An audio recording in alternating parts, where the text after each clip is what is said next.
mungkin yang takutnya yang di luar ya, di luar yang di daerah Sulawesi, yang daerah Kalimantan sana kan sekarang jamnya udah lebih duluan nih.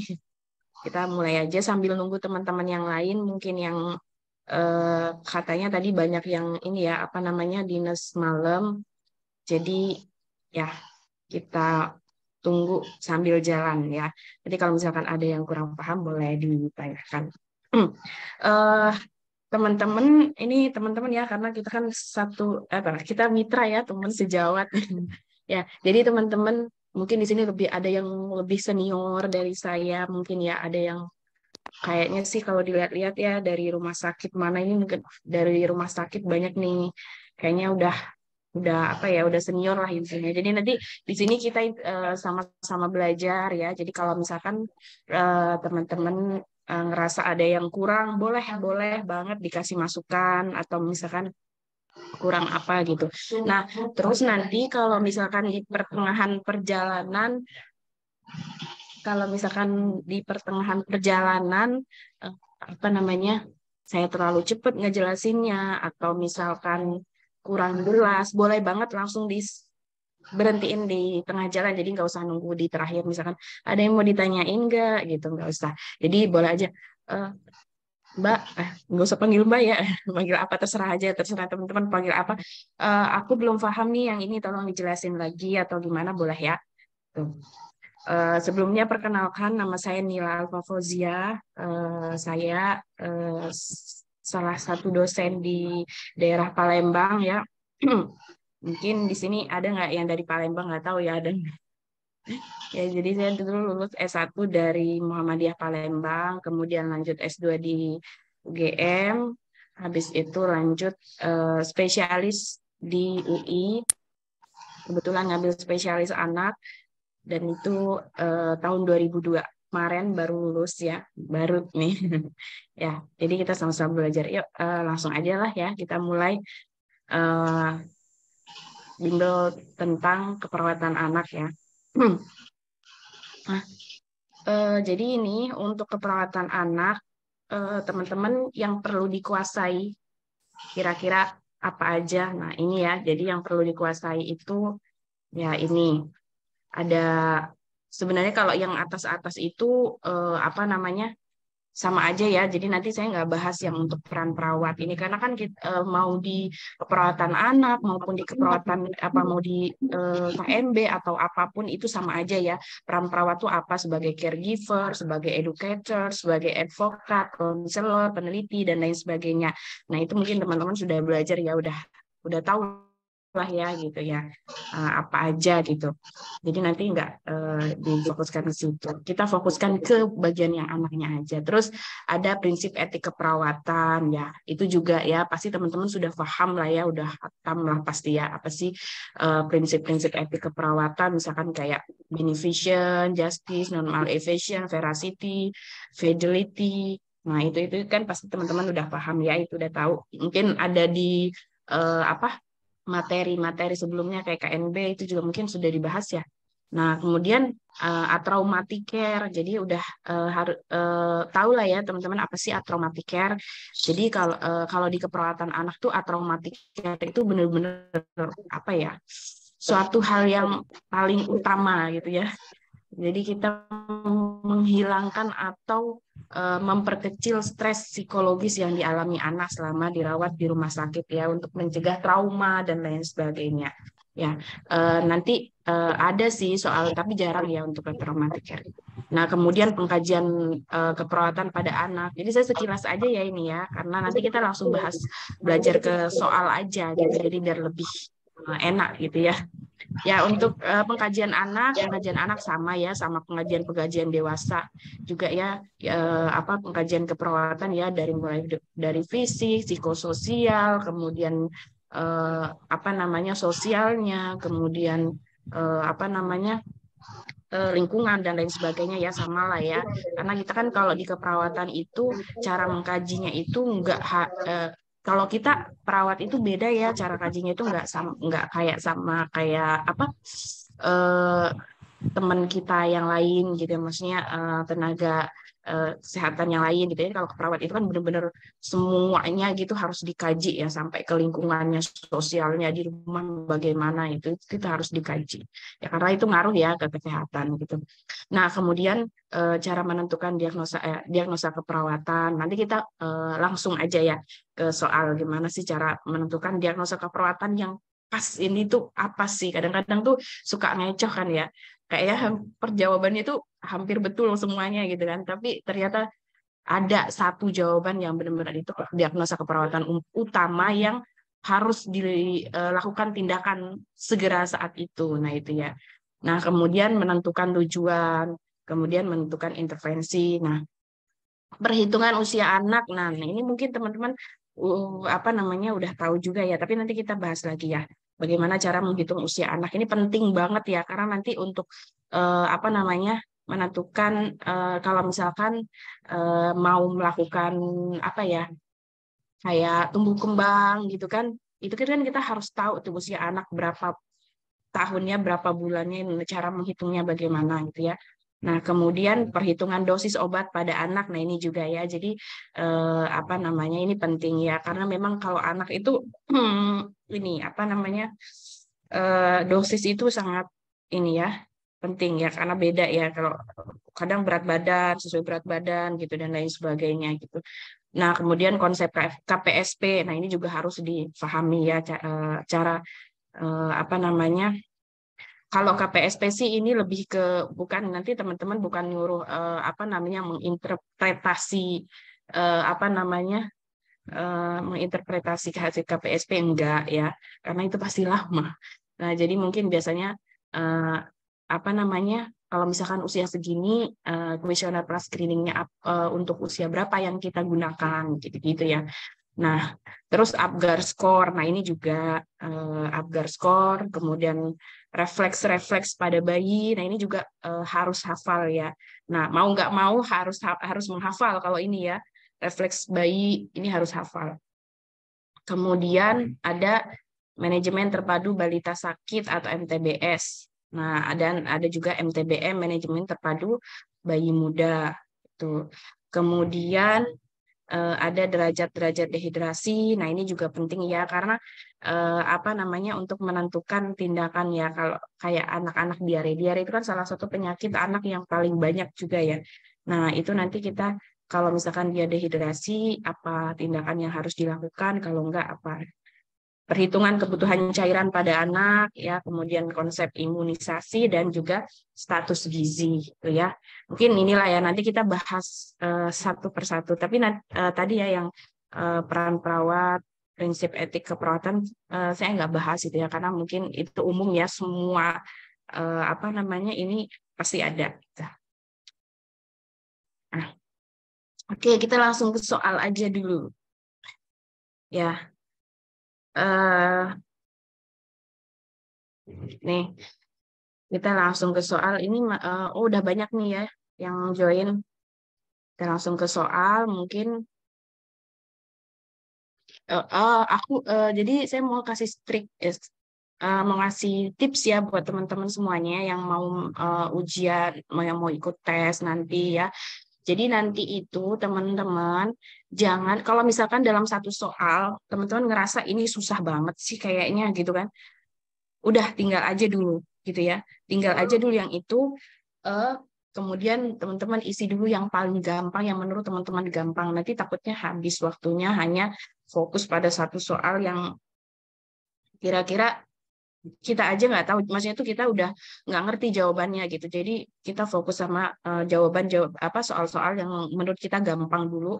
Dan kalau misalkan bikin apa namanya menjawab soal itu teman-teman boleh baca dulu soalnya ya. Jadi jangan aduh kepencet ya. Jadi teman-teman jangan langsung ke ini ya, langsung apa jangan teman-teman baca soalnya gitu. Langsung ke pertanyaannya. Mohon maaf. Langsung ke pertanyaannya dulu. Jadi nanti teman-teman bisa fokus langsung yang ditanyakan tuh apa sih gitu. Jadi nggak lama baca soal yang panjang-panjang akhirnya habis waktunya gitu ya. Nah, ini kita coba satu. Seorang anak perempuan berusia 15 tahun dengan berat badan 30 kg dirawat di rumah sakit dengan keluhan demam naik turun. Saat pengkajian, suhu pasien 38,5 derajat Celcius. Respirasi rate-nya 22 kali per menit, nadi 82 kali per menit. Nah, kemudian pada instruksi medis dituliskan bahwa anak tersebut mendapatkan terapi antibiotik cefotaxim 500 mg dengan 2,5. sediaan obat 1 gram dalam 1 vial.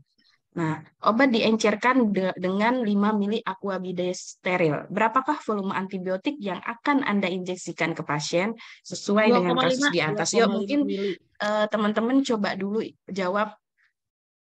Oh, langsung jawab. Pinter banget. Kayaknya udah pada hebat nih. Iyalah, ini yang teman-teman yang di rumah sakit pasti udah di luar kepala nih.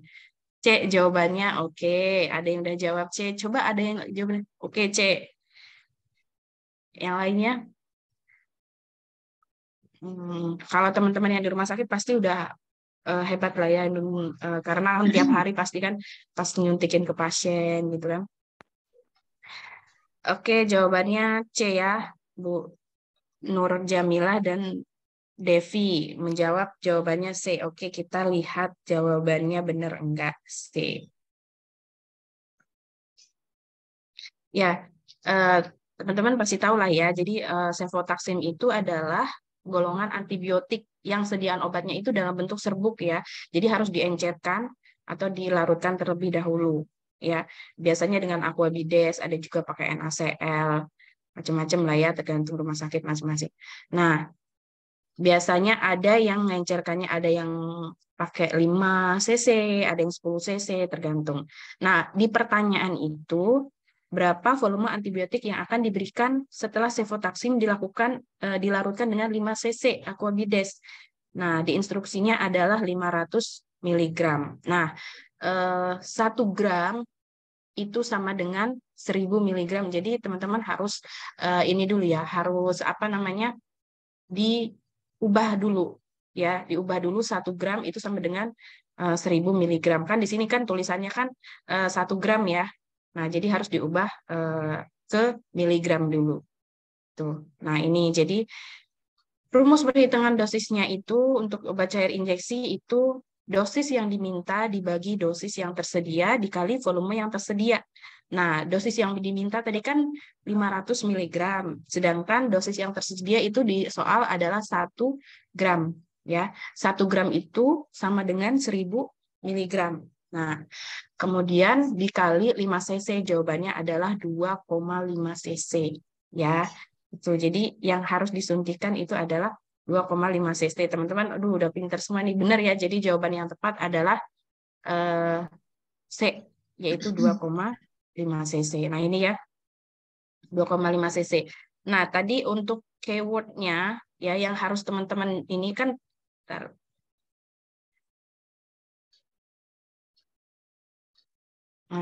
teman-teman kan pasti nanti kan tadi saya bilang harus lihat dulu pertanyaannya apa, berapakah volume antibiotik yang akan Anda injeksikan. Langsung aja nanti langsung ke pertanyaan ini. Berarti oh berapa dosisnya? Cefotaxim 500. Nah, ini obat sediaan ini langsung ini ke sini. Nah, gitu. Jadi kan apa namanya? Teman-teman nggak perlu lagi baca soal-soal yang di atas nih ya. Nggak terlalu penting. Jadi langsung fokus ke pertanyaan yang ini, yang ditanyakan. Jadi teman-teman fokus ke data-data yang menunjang untuk menjawab pertanyaan ini, gitu ya. Jadi itu apa namanya, yang lebih gampangnya gitu, biar cepat. Oke, itu tadi ya udah banyak benar semua jawabannya. Aduh, udah pinter semua nih kayaknya udah lolos nih kayaknya ya. Tuh, ya. Ini yang kedua ya, kalau tadi kan dalam bentuk ini ya. Nah, kalau ini saya coba dalam bentuk nggak dicairin dulu gitu ya. Seorang balita perempuan berusia 8 tahun dengan berat badan 20 kg dirawat di rumah sakit dengan keluhan demam sejak 2 hari lalu yang disertai kejang. Suhu pasien mencapai 38,5 derajat Celcius, RR 24 kali per menit, nadi 98 kali per menit. Pada instruksi medis dituliskan bahwa anak tersebut mendapatkan terapi antibiotik parastamol drip melalui intravena sebanyak 500 mg. Sediaan obat parastamol itu adalah 100 mililiter sama dengan 1 gram. Nah, coba dijawab. Jawabannya apa nih? Sebelum ini. D, jawabannya oke. Ada lagi? Ada yang menjawab D? Oke, D. Ada lagi nggak? Ini ya D. Oke. Jawabannya D.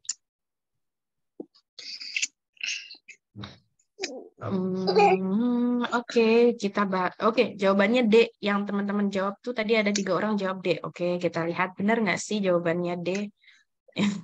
Ya.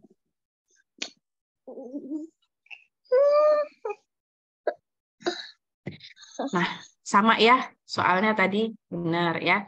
Jadi D mana tadi? Jawabannya 50 mili. Benar ya. Jadi dosis yang diminta itu kan 500, sedangkan eh, dosis yang tersedia itu dalam satu pack itu ya, biasanya kan Gimana pakai paracetamol itu jingkong?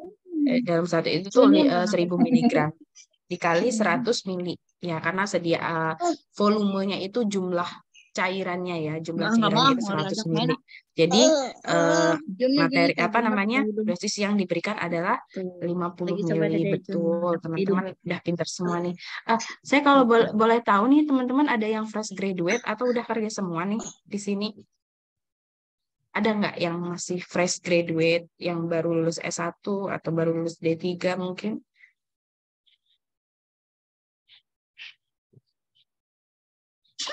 Kebanyakan sudah bekerja. Oh, sudah bekerja semua ya, rata-rata. Oh, baik. Wah, saya jadi insecure nih. Nggak, ya. Kita sama-sama belajar ya. Maksudnya teman-teman pasti kita ngulang lagi gitu ya. Nah, betul ya, jawabannya tadi D ya. Jadi tadi saya udah kasih tahu juga di awal ya, jadi langsung fokus ke ininya. Nah, ini untuk tambahannya, kalau di anak biasanya ada perhitungan dosis menurut berat badan anak ya. Jadi kalau berat badan anak ini gampang banget ya.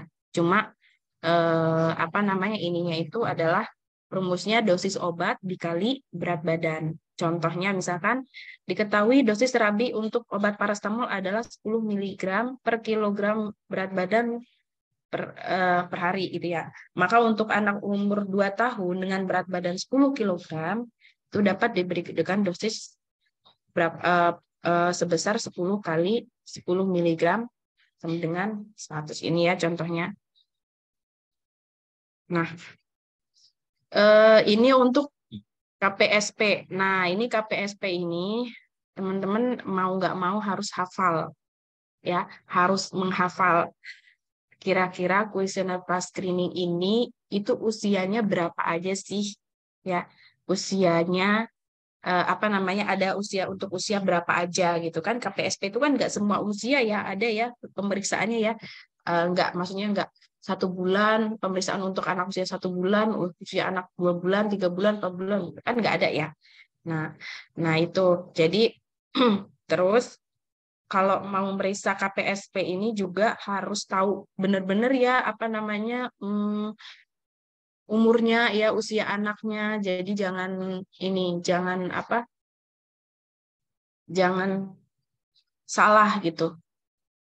Karena kalau salah ya nanti menentukan pemeriksaannya juga salah gitu ya. Nah, ini tadi kenapa menentukan usia anak itu penting. Tuh. Seorang balita laki-laki berusia 3 tahun 7 bulan dibawa ke posyandu oleh ibunya untuk memeriksakan tumbuh kembang anaknya. Petugas melakukan pemeriksaan tumbuh kembang pada anak dengan menggunakan kuesioner prasklinik perkembangan atau KPSP. Nah, format pengkajian KPSP usia berapakah yang cocok digunakan pada kasus tersebut? Ayo, 3 tahun 7 bulan. Kira-kira usia berapa? KPSP usia berapa yang digunakan? Boleh yuk coba jawabannya. Ada yang menjawab E.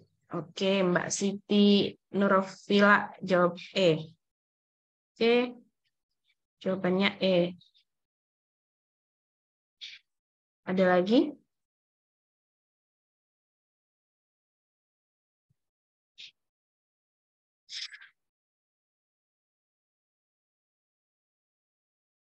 Ada lagi yang bisa jawab? Apa jawabannya? Udah lupa ya? Gak apa-apa. Tapi nanti harus dihafal ya. Nggak banyak kok.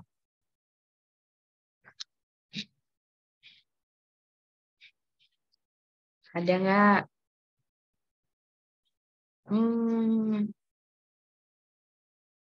Oke, kita lihat ya. Yang benar apa? Ya. Ya, jadi KPSP atau Questionnaire Pra-Screening Perkembangan adalah alat instrumen deteksi awal yang digunakan untuk mengetahui perkembangan anak normal atau ada penyimpangan sebelum dilakukan pemeriksaan dengan Denver. Ya, teman-teman udah tahu lah ya. Formulir pemeriksaan KPSP berdasarkan usia anaknya. Jadi ini ada 2 kategori ya. Jadi ada usia 0 sampai 2 tahun pertama itu ada untuk usia 3, 6, 9, 12, 15, 16, 21, 24. Ya, jadi dia tiap 3 bulan. Pemeriksaannya juga tiap 3 bulan. Ya. Nah, itu perlu diingat. Nah, untuk usia 30 bulan sampai 6 tahun pertama itu setiap 6 bulan. Jadi tadi kan 24 kemudian ke 30 itu 6 bulan ya. Ya, 6 bulan itu 30, kemudian ditambah 6 bulan lagi 36, 42, 48, 54, 60, 66, 72. Itu ya. Jadi teman-teman yang perlu ingat tadi aja. Kalau usia 1 sampai 2 bulan, kalau 1 sampai 2 tahun itu per 3 bulan. Jadi hitung nanti. Oh, itu yang berarti usia apa namanya? Kuesioner pra-screeningnya itu ada untuk usia 3, 6, 9, 12 ini sampai 2 tahun pertama. Kalau udah ke atas itu tiap 6 bulan. Ya, jadi ngapalinnya gitu gampang. Jadi nggak perlu dihafalin ada 6, ada 12, itu kan susah ya. Lama gitu. Oke, tadi ada yang jawab lagi, jawabannya adalah C. Ya, kita lihat ya. Bila anak berusia di antara rentang usia, maka KPSP yang digunakan adalah formular untuk usia yang lebih kecil dari usia anak. Ya, kayak tadi teman-teman misalkan nih,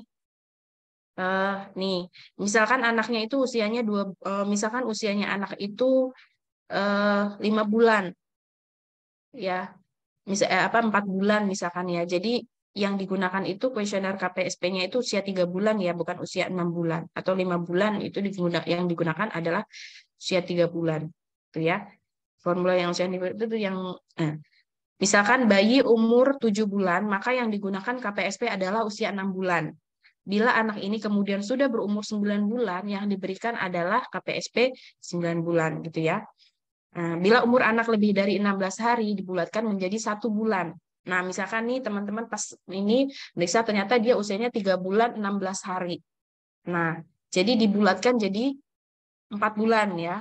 Itu. Kalau misalkan usia anaknya misalkan 3 bulan 10 hari itu dibulatkan jadi 3 bulan karena dia masih di bawah 16 hari. Itu ya. Nanti teman-teman harus paham. Bayi umur 3 bulan 16 hari dibulatkan menjadi 4 bulan. Bila umur bayi 3 bulan 15 hari, maka dibulatkan menjadi 3 bulan. Ya. Nah, perhitungan 3 tahun 7 bulan dijadikan dalam bulan adalah 43 bulan. Maka dia masuk ke usia 42 bulan. Karena untuk usia segitu, nggak ada KPSP 43 bulan. Adanya 42 bulan. Coba kita lihat nih ya.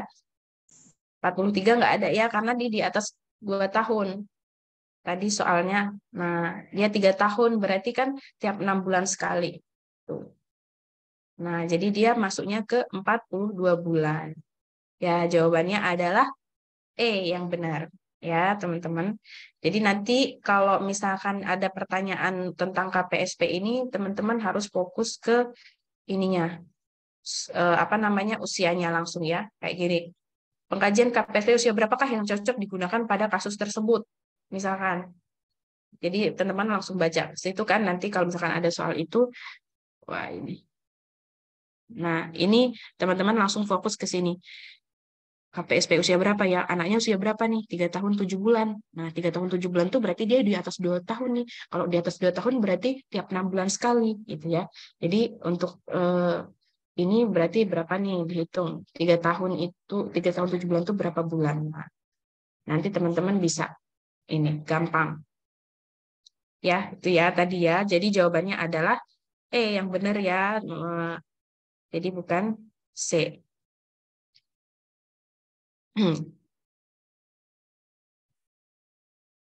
Nah, ini mungkin saya tadi salah ya. Harusnya menghitung usia anak dulu nih, baru menentukan KPSP. Nggak apa-apa lah, nanti kita belajar juga cara menghitung usianya. Nah, jawabannya E. Nah, kita masuk ke diagnosa keperawatan ya, masalah keperawatan. Teman-teman coba ya. Seorang bayi perempuan berusia 9 bulan dibawa oleh ibunya ke rumah sakit dengan keluhan batuk berdahak yang sulit dikeluarkan dan pilek sejak 3 hari yang lalu. Berdasarkan hasil pengkajian, didapatkan data terdengar suara ronki, ada tarikan ke dalam epigastrium, nafsu makan menurun, observasi tanda vital, frekuensi napas 45 kali per menit, ya, suhu 37,5 derajat Celcius, white blood cell meningkat mencapai 6 kali 10. Wih, ini udah ada yang jawab, Dek. Keren. Ya, oke, jawabannya adalah D. Jawabannya udah ada, teman-teman udah pada jawab nih. Jawabannya adalah D. Oke, pola napas tidak efektif katanya. Oke. Pola nafas tidak efektif. Jadi ada yang jawab pola nafas D. Oke, D. Semuanya D. Oke, D. Ada lagi jawaban yang bervariasi nggak nih kira-kira selain D? Kita tunggu. Ada nggak yang jawab lain? Semuanya jawab D.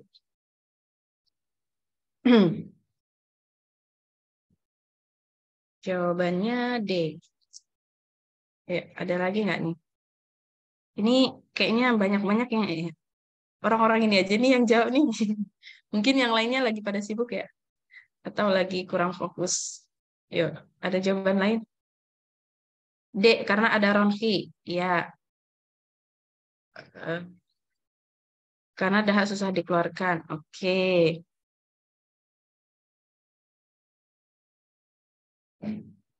Oke. Baik, kita lihat jawabannya. Apakah benar jawabannya adalah D? Ya, tentu. Oke, nah kita lihat tadi langsung ke datanya sini ya, teman-teman. Kan tadi apa masalah perawatan utama yang dialami bayi tersebut? Nah, teman-teman langsung masalahnya apa nih? Dia ini batuk berdahak dan sulit dikeluarkan. Aduh, nah pilek sejak 3 hari yang lalu. Kemudian ada ronki, ada tarikan ini dinding dada, kemudian nafsu makan menurun. Nah, ini pernapasan 45 kali per menit. Suhu enggak ya, masih dalam kategori normal. Nah, ini white blood cell meningkat. Nah, kira-kira apa jawabannya? Ini tadi ada sulit mengeluarkan dahak. Ya, sulit mengeluarkan dahak itu kalau di SDKI itu dia masuk ke data mayor, ya, data mayor.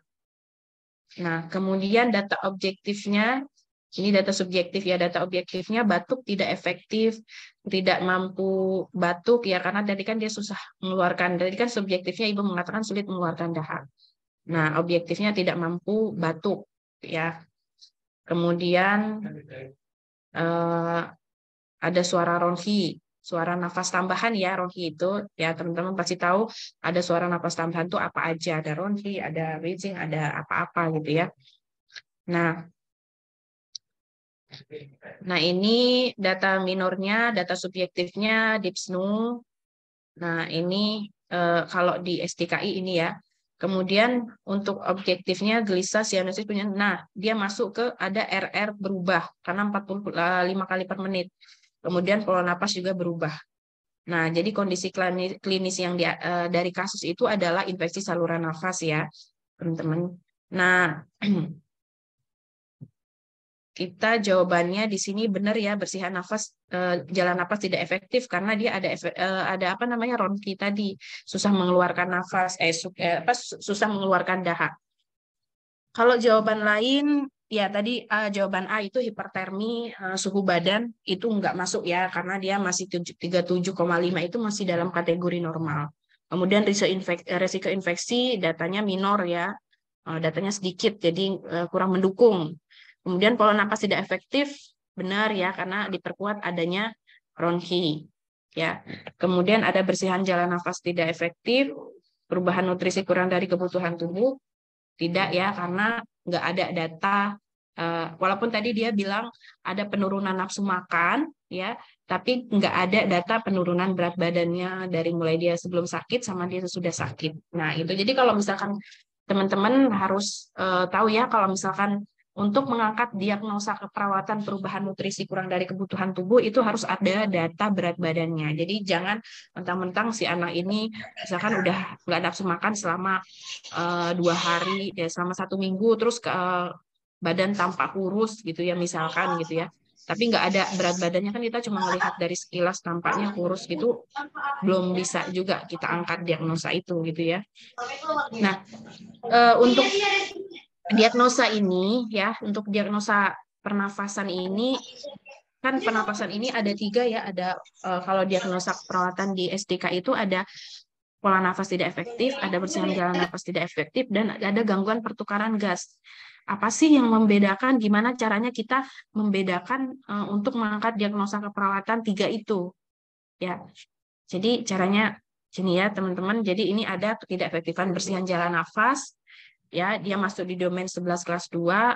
Nah, definisi tidak mampu jadi untuk efektifan bersihan jalan nafas ini tidak mampu membersihkan sekresi atau obstruksi saluran nafas. Nah, ini batasan karakteristiknya suara A dan suara nafas tambahan. Tidak ada batuk. Jadi dia nggak bisa batuk nih. Makanya dahaknya susah keluar. Kemudian ada perubahan RR. Jadi di ketiga diagnosa itu, kalau di bersihan jalan di pernafasan itu tiga-tiganya sama. Dia nggak bisa ada perubahan RR ya. Kemudian batuk tidak efektif, sekutum berlebih. Kemudian untuk yang kedua itu ada ketidakefektifan pola nafas. Nah, dan yang keempat ada hambatan pertukaran gas. Nah, untuk ketidakefektifan yang ketiga ya. Nah, untuk ketidakefektifan pola nafas ini dia inspirasi dan ekspirasi yang tidak adekuat. Nah, batasan karakteristiknya sama, ada perubahan RL, kemudian ada penggunaan otot bantu nafas. Nah, kemudian untuk yang pertukaran gas sama ya, dia ada perubahan RR. Nah, hipoksemi ya, gelisah dan lain sebagainya. Nah, teman-teman yang membedakan dari ketiga diagnosa ini, kalau untuk bersihan jalan nafas, teman-teman lihat ada suara nafas tambahan. Yang pertama, kalau ada data suara nafas tambahan, kemudian kalau misalkan ada dia nggak bisa batuk, nggak bisa mengeluarkan nafas, ya, kemudian ada sputum, ya, tidak bisa mengeluarkan nafas, itu langsung, masuk ke tidak efektifan bersihan jalan nafas ya. Nah, kalau misalkan dia nggak ada data itu, terus dia ada data penggunaan otot bantu nafas, tapi nggak ada data suara nafas tambahan, nggak ada nggak bisa mengeluarkan dahak dan lain sebagainya, masuk di ketidakefektifan pola nafas. Nah, untuk pertukaran gas sendiri ini harus ada hasil AGD ya, karena dia untuk menentukan apakah dia mengalami gangguan pertukaran gas atau enggak itu harus ada hasil AGD. Jadi kalau misalkan nggak ada hasil AGD-nya, jangan diangkat diagnosa keperawatan itu ya, cari yang kira-kira lebih masuk itu. Jadi itu ya teman-teman inti kata kunci dari ketiga diagnosa ini untuk membedakannya ya. Paham ya? Kalau misalkan kurang paham boleh ya di ini. Itu ya tadi udah ini. Nah, ini untuk jawabannya ya, kata kuncinya adalah suara napas tambahan dan juga dahak sulit keluar. Jawaban yang paling tepat itu adalah D ya. Oke, kita masuk ke soal selanjutnya. Seorang bayi baru lahir akan dilakukan pemberian imunisasi di rumah sakit. Sebelum diberikan imunisasi, Pasien dilakukan pemeriksaan refleks terlebih dahulu. Perawat mencoba untuk memeriksa refleks bayi tersebut dengan cara memberikan jarinya pada tangan bayi. Lalu bayi tampak langsung menggenggam jari telunjuk perawat. Ya, refleks apakah yang dimiliki oleh bayi pada kasus tersebut? Ada yang udah jawab? B jawabannya. Oke.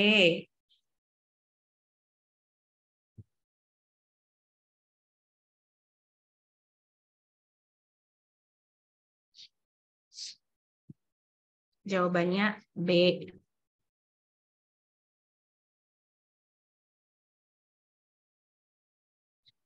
Ada yang menjawab A. Oke.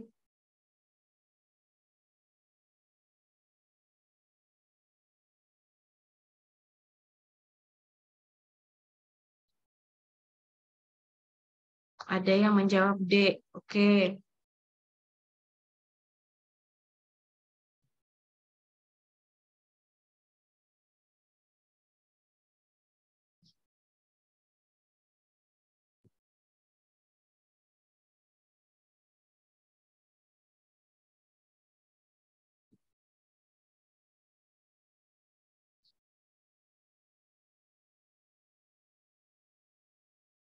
Ada lagi? Nah, ini bervariasi nih jawabannya nih. Ada yang jawab B, ada yang jawab A, ada yang jawab D. Oke, kita lihat jawabannya yang benar mana. Kita fokus ya, refleks apakah yang dimiliki oleh bayi pada kasus tersebut. Karena dia nanyanya refleks apa, nah kita langsung cari datanya. Cara meriksa perawatnya itu bagaimana.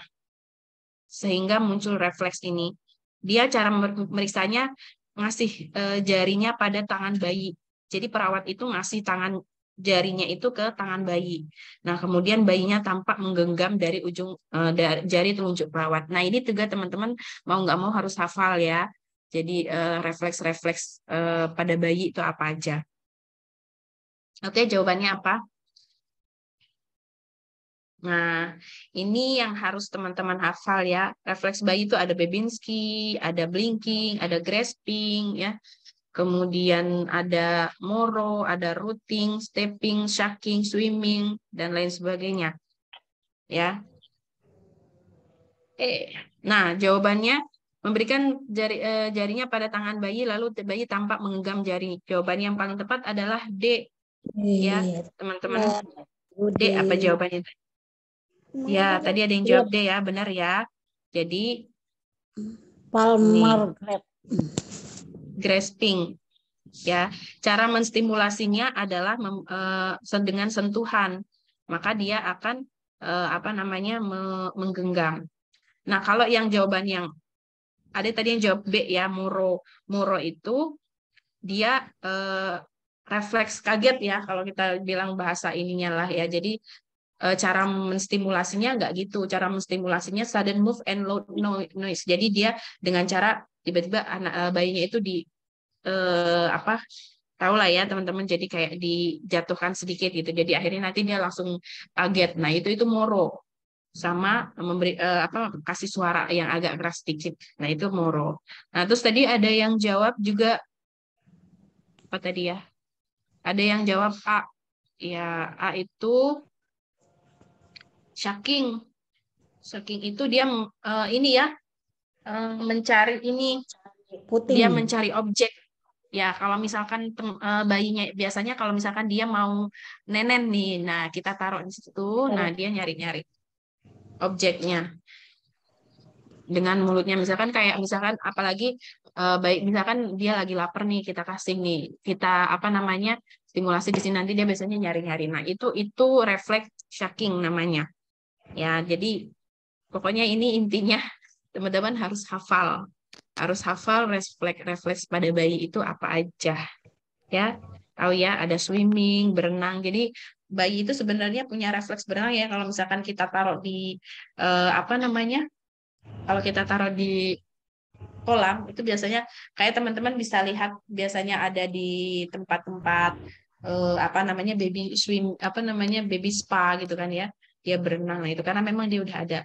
refleks itu dari ini dari bayi ya itu jawabannya yang tepat adalah D ya oke kita ke soal selanjutnya Seorang bayi perempuan usia 5 bulan datang ke puskesmas diantar ibunya dengan gejala batuk dan nafas cepat. Nafas tampak cepat. Riwayat demam sampai suhu 38 derajat Celcius. Bayi tidak ada kejang, namun bayi tidak kuat menyusu. Saat dikaji, respirasi rate-nya 60 kali per menit, nadi 110 kali per menit, saturasi oksigen 90%, 95%. Kemudian perawat melakukan pengkajian dan penata laksanaan dengan menggunakan form MTBS. Nah, ini juga MTBS juga teman-teman mau nggak mau harus tahu lah ya, seenggaknya nggak perlu hafal banget, tapi nah fokuskan ke penyakit-penyakit yang paling sering. Ya, misalkan kayak pneumonia, kemudian diare, ya, kemudian DBD itu ya. Nah, fokuskan ke oke, Pak Syafruddin AMD. Ya, Pak Syafruddin ada yang mau ditanyain? Boleh di kamera apa namanya di karena kalau sini ada boleh di apa namanya di unmute, ada yang mau ditanyain? Salah pencet sepertinya. Gimana? Oh, kepencet. Oke. Baik, kalau kepencet. Nah, itu ya. Jadi teman-teman fokuskan ke penyakit-penyakit yang paling banyak gitu ya. Jadi yang kira-kira kayak kalau di MTBS itu kan banyak ya, ada HIV juga, ada ini. Nah, itu biasanya enggak terlalu banyak. Ini kira-kira dari kasus ini. Nah, berdasarkan kasus tersebut, klasifikasi apakah bayi tersebut sesuai dengan MTBS? Ada yang jawab A. Oke. Jawabannya A. Ada yang jawab A. Ada yang jawab lain enggak?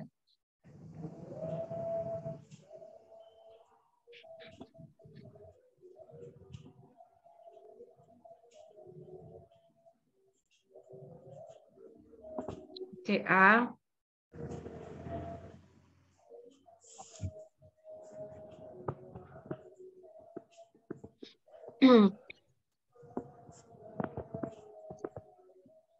Udah pinter semua nih. Jawabannya adalah A. Oke, benar nggak nih? Jawabannya adalah A. Ya, itu ya. Jadi setiap kali melakukan apa namanya mengidentifikasi ya MTBS itu teman-teman sebelum harus tanya dulu ya untuk yang ini penyakit sangat berat ini ya. Jadi nggak langsung ke itu. Jadi ada nggak sih tanda-tanda penyakit sangat berat? Misalkan anak tidak bisa minum atau menyusui ini. Nah kalau nggak ada udah skip. Nah kalau tadi kan fokusnya udah langsung nih ada nih. Dia batuk, nafas cepat, RR-nya 60 kali per menit. Nah untuk usia 6 bulan ini 60 kali per menit ini normal nggak sih? Nah itu ya. Kita langsung lihat di sini. Jawabannya benar nggak? Ya, tadi kan usianya 3 bulan ya. 3 bulan itu 60 menit itu enggak normal. Dia masuk di kategori nafas cepat. Ya, nafas cepat. Dia masuk di kategori nafas cepat, ada saturasi. Kalau misalkan di pneumonia berat, saturasi oksigen kurang dari 90%. Kalau tadi 95% berarti dia nggak masuk kategori pneumonia berat ya. Kemudian ada tarikan dinding dada ke dalam, nggak ada juga. Berarti dia masuk di kategori pneumonia. Kalau batuk kan pneumonia, enggak. Karena dia udah jelas-jelas tadi ada nafas cepat ya. Nafasnya 60 kali per menit. Tuh, jadi jawabannya benar A. Teman-teman udah pinter semuanya ini, ya Allah. Masya Allah. Ya, jawabannya benar A. Pneumonia berat? Enggak. Karena saturasinya lebih dari 90%. Nah, kalau dia pneumonia berat, itu saturasi harus di bawah 90%. Penyakit sangat berat, nggak ada tanda bahaya umum. Batuk bukan pneumonia, nggak masuk kategori, karena dia udah ada dyspnea tadi, udah ada 60 kali per menit, ya, sesak nafas. Kemudian penyakit berat dengan demam, nggak ada juga, karena dia nggak ada tanda bahaya umum yang di atas tadi. Nah, ini tanda bahaya umum ya, yang perlu tuh jawabannya adalah A. Benar semuanya ya. Jadi tadi keywordnya karena tadi ada RR-nya 60 kali per menit, saturasi 95 kali per menit.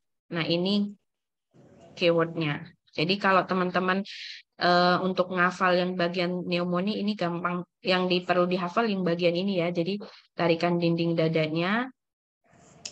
Kalau pneumonia itu intinya dia harus ada tarikan dinding dada, terus saturasinya harus di bawah 90%. Nah, itu dia masuk pneumonia berat.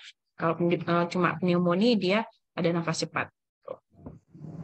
Itu ya, gampang lah ya buat teman-teman yang sudah senior ini. Nah, kita masuk ke bagaimana? Ada yang mau ditanyakan? Siapa tadi? Enggak, Kak, lanjut. Oh, enggak ada. Baik. Seorang anak laki-laki berusia 6 tahun mengalami diare dan susah BAB sebanyak 6 kali dalam sehari dan disertai muntah. Pasien juga sulit minum. Pemeriksaan menunjukkan pasien juga mengalami demam mencapai 38,5 derajat Celcius. Berat badan pasien saat ini adalah 16 kg. Pasien akan mendapatkan asupan cairan melalui infus. Berapakah kebutuhan cairan anak tersebut? Nih, ya, mungkin teman-teman ada yang udah ngerti, coba dulu dijawab berapa nih jawabannya. Dihitung-hitung. Usianya 6 tahun. Ya. Diare dia. Terus berat badannya 16 kg. Jawabannya apa nih? Karena ini harus sebelum kita ngasih terapi cairan kan harus tahu dulu kebutuhan cairan dia itu berapa.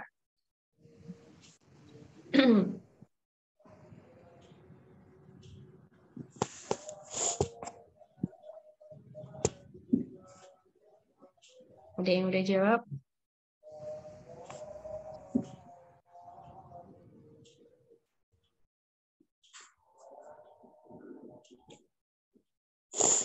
Apa kasih waktu nih?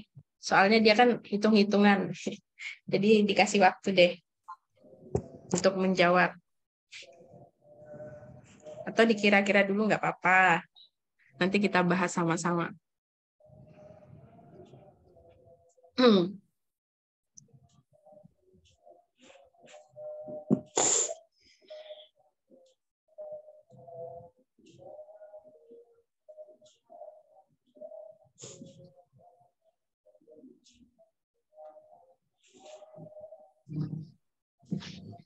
Oke, ada yang udah jawab nih.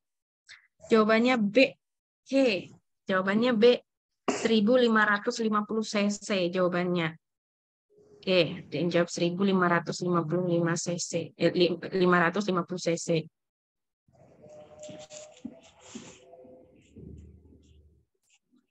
Ada lagi mungkin? Benar nggak?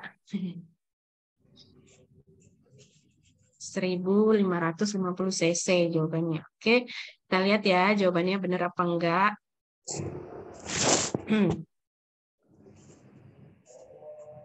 Nah, kita fokus kalau untuk apa namanya ukur usia untuk apa namanya ukur kebutuhan cairan anak, kita fokus ke berat badan ya. Berat badannya berapa? Itu ya. Jadi langsung kalau misalkan berapa kebutuhan cairan anak tersebut, nah kita langsung lihat berat badan dia berapa. Karena kalau untuk menghitung cairan itu menggunakan berat badan. Jawabannya B. Oke, jawabannya B. Mari kita lihat jawabannya apakah benar itu B. Benar gitu B. Ya. Nih, ini rumus menghitung kebutuhan cairan anak. Jadi kebutuhan cairan itu untuk 10 kg pertama itu 100 ml. Kemudian 10 kg selanjutnya itu 50 per kilogram. Ya. Kemudian 10 kg selanjutnya itu 20. Nih. Jadi kalau misalkan berat badan anak itu 10 kg, jadi 100 ml dikali 10. Ya. Jadi 100 ml kali 100 kali 10 sama dengan 1000. Nah, kalau misalkan dia berat badannya 12 kilo, itu kan udah 10 kg pertama 100, 10 kg kedua 50. Jadi 1000 berapa? 1100 ya, karena untuk 10 kg kedua itu dikalikan 50. Nah, kemudian 10 kg selanjutnya itu dikalikan 20 nih ya contohnya. Nah, ini ya.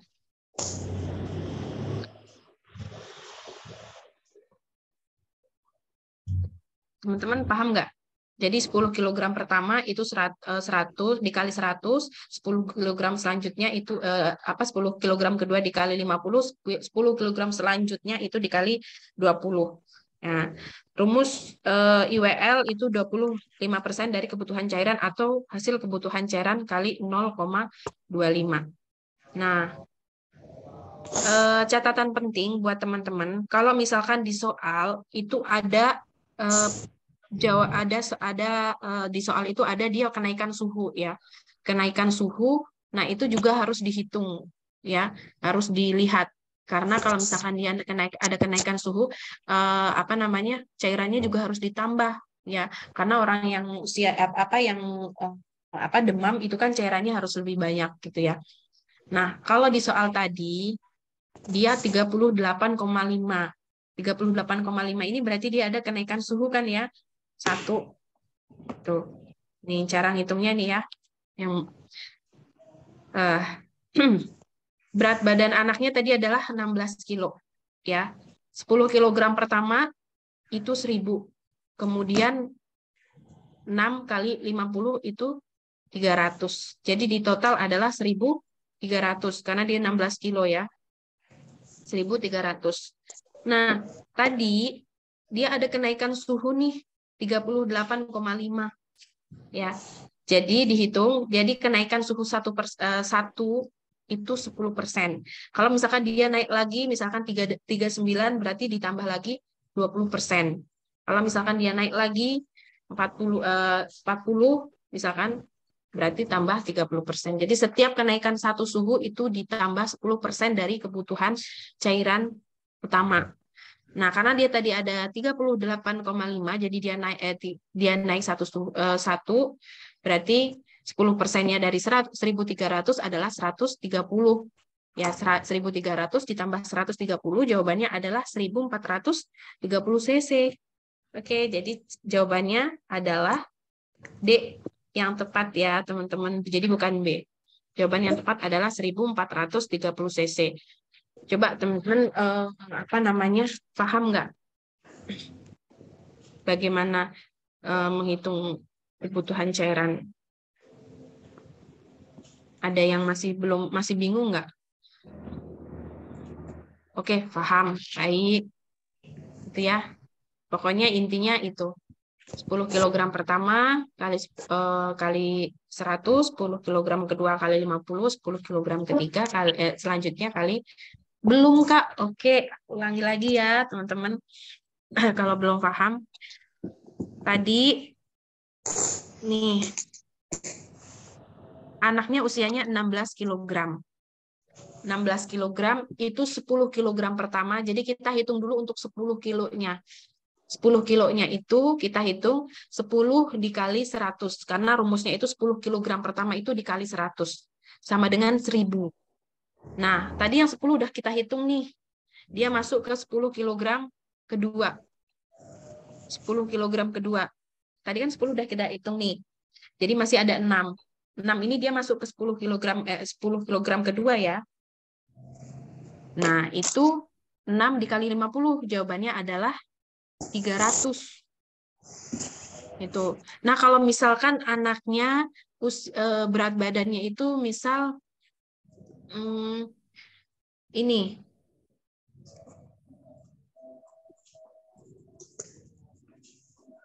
Misalkan berat badan anaknya itu 25 kilo misalkan.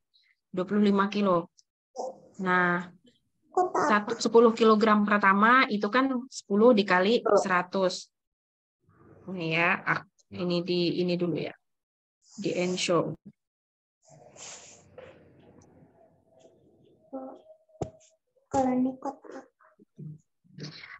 Tadi misalkan berat badan 22 kg. Jadi 10 kg dikali 100 sama dengan 1000 ya, teman-teman. Nah, kemudian tadi masih ada 12 kilo yang belum kita hitung.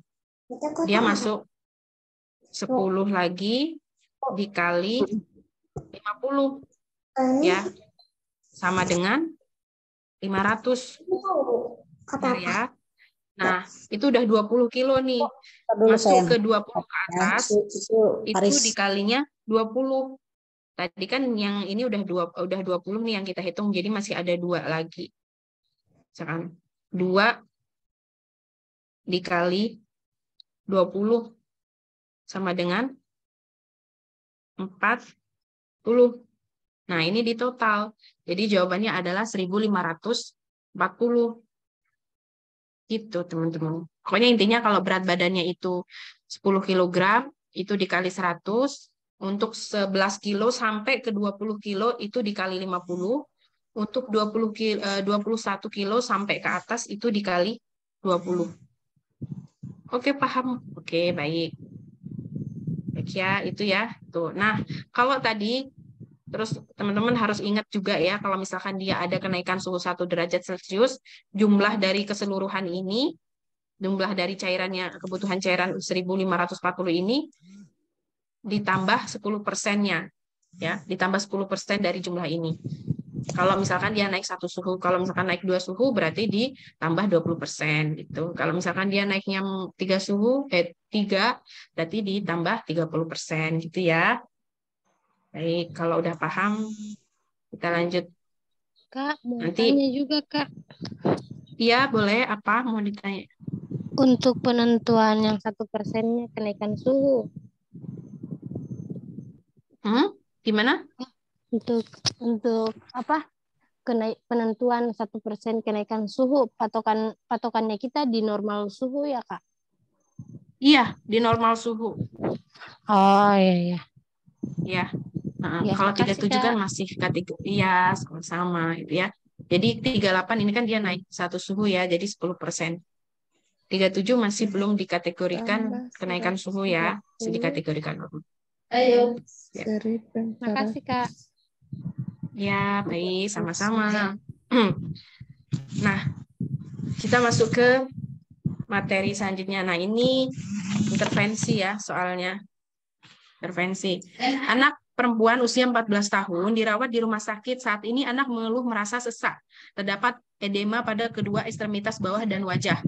Produksi urin 150 cc per hari, nadi 105 kali per menit, tekanan darah 140 per 100 mg Hg, kemudian frekuensi napas 24 kali per menit. Hasil pemeriksaan menunjukkan HB 6, kemudian hematokrit 25%, saturasi 97%. Hasil fototorak menunjukkan ada gambaran edema paru. Pasien didiagnosis medis CKD. Ya. Apakah intervensi utama keperawatan untuk masalah anak tersebut? Nah, coba dijawab nih. Intervensi utamanya apa? Dilihat dari data-datanya berarti langsung ya. Dia itu mengalami apa aja. Jawabannya adalah B, transfusi PRC. Oke. Ada jawaban lain selain transfusi PRC?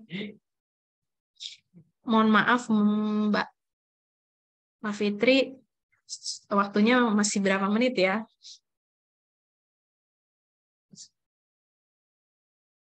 Masih lama kan ya?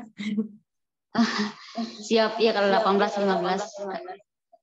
Oh, aduh, bentar lagi. Sampai Oke. 20-15. Oke. Ya, jawabannya bervariasi nih. Ada jawaban A, ada yang jawab E, ada yang B, ada yang E, B, D, ada yang D. E, B, D. Ada yang jawab E, ada yang jawab transfusi PRC, pemberian oksigen, kolaborasi pemberian diuretik. Ya, jawabannya yang benar yang mana nih?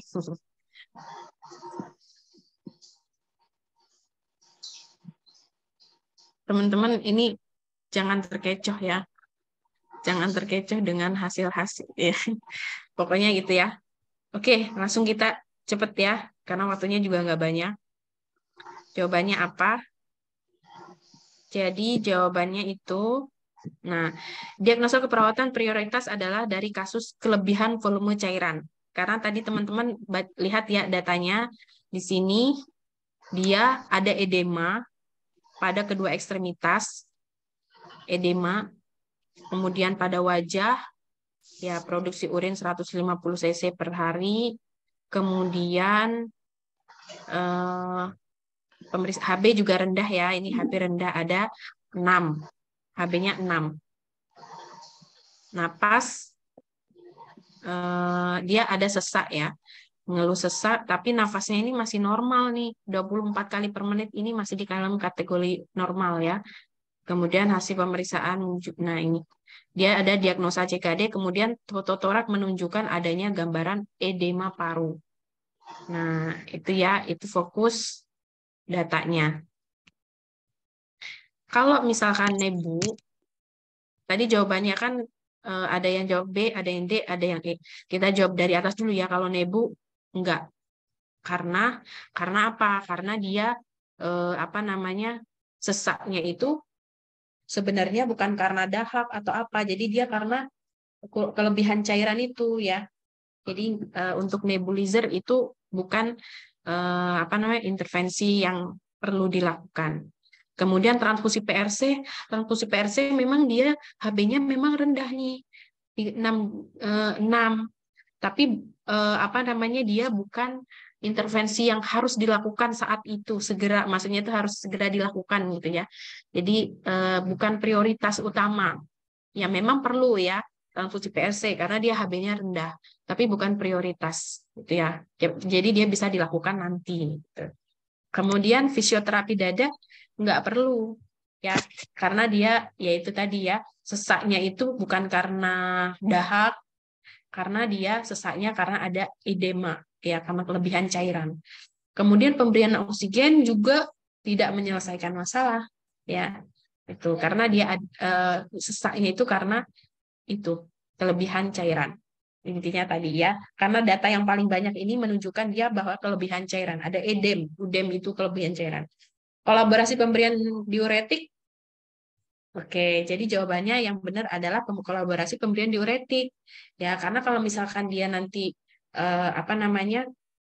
Cairannya keluar, nah otomatis masalah-masalah yang tadi sesak, nah itu juga akan berkurang gitu ya, karena dia sesaknya karena kelebihan cairan.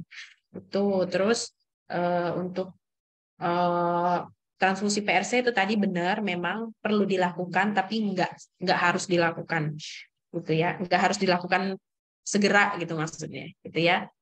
Nih, jadi data utamanya edema pada kedua ekstremitas bawah dan wajah, produksi urin 150 cc per hari ya, ada edema paru, nah itu tadi ya. Jadi prioritas utamanya adalah bagaimana cara mengeluarkan cairan yang berlebih itu, yaitu dengan menggunakan manajemen cairan. Manajemen cairan itu salah satunya adalah kolaborasi pemberian diuretik. Ya, itu teman-teman ya. Ini rasionalnya. Jadi jawaban yang paling benar itu adalah E. Ya, siapa tadi yang benar jawabannya? Ya, Bu Nur Jamilah dari RSUD Al-Ihsan. Mbak Jujun nih, Bu Jujun. Nah, itu benar ya.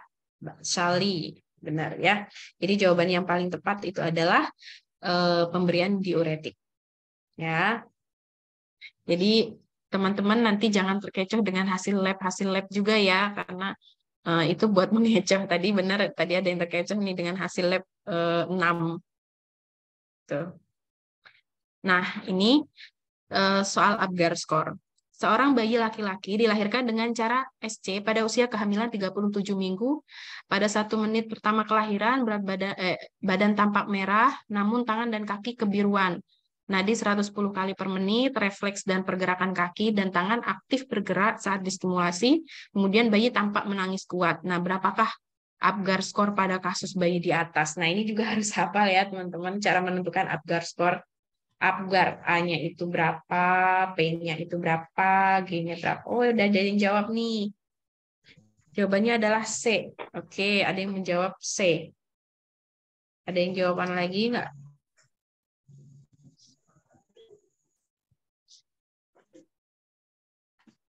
C.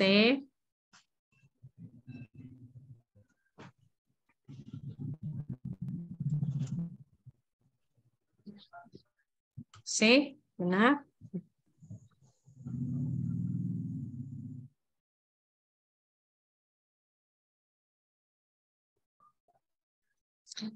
Oke, kita lihat ya jawabannya benar nggak sih jawabannya C. Loh, ini kenapa ada ini?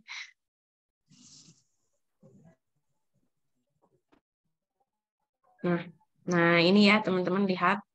Jawabannya C, oke. C jawabannya. Ini fokus utamanya ya. Dia 1 menit pertama badannya merah. Kemudian tangan dan kaki kebiruan. Nadinya 110. Refleksnya itu tangan dan kaki aktif bergerak saat distimulasi. Ya, kemudian bayi tampak menangis kuat. Warna kulit untuk A-nya dia merah ya. Kemudian frekuensi nadinya 110. Ya, berarti dia lebih dari 100. Berarti 2. Kemudian G-nya dia menangis. Coba lihat ya. Dia menangis kuat. Berarti dia masuk di 2. Kemudian dia gerak aktif ya saat distimulasi. Kemudian usaha nafasnya juga baik karena dia nangis kenceng. Berarti kan dia nafasnya juga baik nih. Jadi jumlahnya berapa coba? Kita lihat. Badan tampak merah dan kaki kebiruan itu 1. Nadi 110 itu dia masuk ke 2. Dia tampak nangis juga 2. Refleksnya juga saat distimulasi juga bagus, berarti 2. Kemudian bayi tampak menangis kuat juga 2. Maka totalnya adalah 9. Ya, jawabannya adalah 9. Nah, jawaban paling tepat itu adalah E ya, teman-teman, bukan C. Jadi ini harus hafal nih. Dia merah, tapi bagian bawahnya itu biru. Ekstremitasnya biru. Di sini merah, tangan dan kaki kebiruan, berarti dia 1. Kemudian nadinya 110, berarti kan lebih dari 100, berarti 2. Kemudian dia menangis kuat. Kemudian geraknya aktif saat distimulasi. Kemudian pernafasannya, memang di sini usaha nafas nggak ditulis ya. Nah, ini juga untuk mengecoh usaha nafas nggak ditulis pernafasannya berapa. Nah, tapi kan di sini cara untuk mengetahuinya juga kita lihat ya. Dia ada nangis nggak? Karena di situ tulis di soal dia menangis kuat, berarti kan usaha nafasnya juga bagus gitu. Maka jawabannya adalah 2, jumlahnya adalah 9. Tinggal 1 poin hitungan yang terakhir. Gimana? Tinggal 1 poin hitungan yang terakhir, Kakak. Oh iya. Salah di yang usaha nafas ya, nggak kehitung ya, teman-teman. Berarti tadi jawabannya udah terkejar di yang usaha nafasnya nggak kehitung. Jadi tadi banyak yang jawab C itu jumlahnya 7 itu karena yang dihitungnya cuma ini ya. Yang dihitungnya cuma APGA, cuma APGA-nya doang, R-nya belum dihitung. Ya, apa. Nah, itu harus ini ya. Harus dihafal, teman-teman. Tuh, jadi jawabannya adalah E. Hampir benar tuh teman-teman, hampir, cuma nggak dihitung 1 doang ya.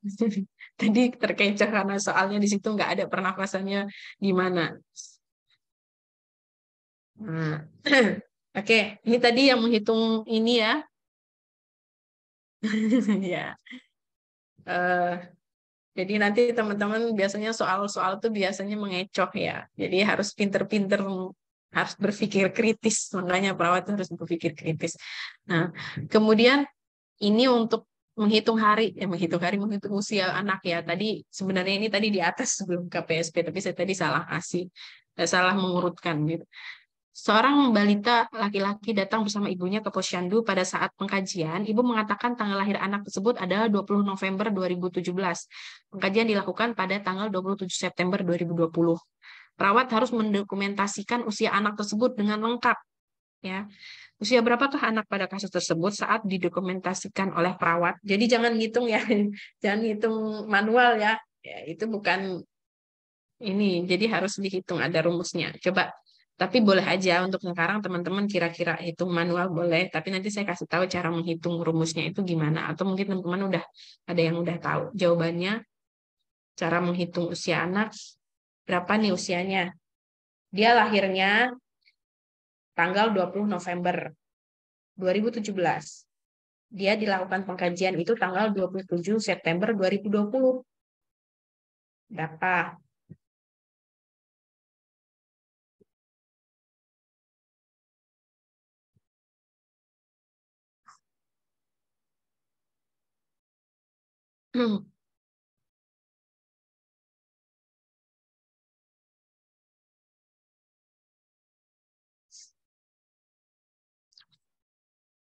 Oke, udah ada yang jawab nih.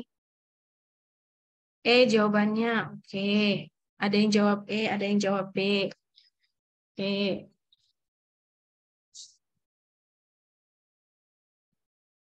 Bener nggak? Langsung ya, udah ada yang jawab ya. Kita lihat jawabannya bener nggak nih? Sama B. Ada yang jawab C. B, C. Kita lihat ya. Nah, ini teman-teman jawabannya 20 November 2017. Tanggal pengkajian 27 September 2020. Jadi untuk rumus menghitung usia anak itu dikurangi. Jadi tanggal dan bulan pada saat pengkajian dikurangi tanggal dan bulan tahun lahir. Ini ya, jadi ngitungnya 20 dia pengkajiannya kan 2020 bulan 9 tanggal 27. Nah, dia lahirnya tanggal tahun 2017 bulan 11 tanggal 20. Nah, ngitungnya jadi dari belakang. 27 dikurangi 20 sama dengan 7. Ya, tulis 7 di sini. 9 dikurangi 11. Bisa nggak? Nggak bisa ya. Jadi kita minjem ke sini 1 tahun. 2020 ini kita ambil 1 tahun. Nah, jadi berapa bulan? Karena 1 bulan itu 1 tahun 12 bulan, berarti 12 tambah 9 sama dengan 21 bulan. Jadi 21 bulan bisa ya dikurangi ya. Jadi 21 bulan dikurangi 11 bulan sama dengan 10 bulan. Ya. Kemudian untuk tahunnya, karena tadi udah dipinjem sama si bulan ini, sama si bulan, udah dipinjem 1 tahun, jadi dia berkurang 1 tahun ya. Jadi 2020 apa namanya? Jadi ini 2020 dikurangi 17, jadi kan 19 ya, jadi 19 dikurangi 17 sama dengan 2. Ya, itu. Jadi jawabannya adalah 2 tahun, 10 bulan, 7 hari. Betul, tadi ada yang jawab nih, Bu. Mbak atau Bu nih ya. Nurse Lin Citra, benar nih ya. 7 bulan, berapa nih? 2 tahun, 7 bulan, 7 hari, 10 bulan, 2 tahun. Ya, nggak apa-apa, kebalik, nggak apa-apa, bener lah itu ya. 2 tahun, 7 bulan, 10 bulan, 7 hari jawabannya. Jadi ngitungnya gitu ya teman-teman, gampang lah itu. Sama nanti kalau misalkan di sini, eh, harinya itu di sini 20, terus tanggal 20, terus yang di bawah tanggalnya tanggal 30 kan itu nggak bisa ya dikurangi, berarti dia minjem ke sini 1 bulan gitu. Sama kayak yang tahun tadi. Kalau misalkan dia nggak bisa dikurangi, dia minjem ini 1 bulan. Kalau yang bulannya nggak bisa dikurangi juga minjem ke yang tahunnya gitu ya teman-teman ya, paham ya. Jadi oh iya benar-benar nggak apa-apa. Soalnya menghitungnya dari depan juga. Iya nggak apa-apa. Tuh. Nah, jawaban yang benar adalah D. Yang paling tepat adalah D. Ya. Jadi 2 tahun, 10 bulan, 7 hari. Benar. Tadi saya yang salah berarti ya. Sama aja lah ya. Mau jadi gitu. Jawaban yang benar adalah D. Jadi Nurse Listia tadi benar ya jawabannya. Teman-teman bisa ya yang lainnya ya. Cara menghitung hari gampang banget lah. Udah pada pinter semua kok ini. Tanggal pengkajian dikurangi tanggal lahir anak. Tuh ya. kita masuk ke selanjutnya. Ini gizi ya. Gizi. Seorang batita laki-laki berusia 2 tahun 3 bulan. Sebentar ya.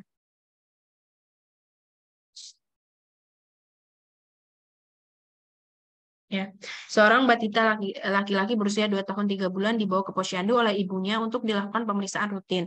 Karena 1 minggu lalu sempat mengalami penurunan nafsu makan akibat demam. Saat dilakukan penimbangan berat badan, diperoleh hasil berat badan anak tersebut mengalami penurunan dari sebelumnya. Berat badan balita tersebut saat ini mencapai 11 kg. Pada KMS, berat badan tersebut terletak pada persentil antara 0 dan minus 1. Nah, apakah kategori status gizi yang sesuai untuk balita pada kasus tersebut? Coba dijawab teman-teman. Udah tahu lah ya ini. Kira-kira langsung fokus ke data yang menunjang bagaimana cara dia bisa masuk di kategori gizi baik, gizi buruk, kurang, sangat baik, dan sangat kurang.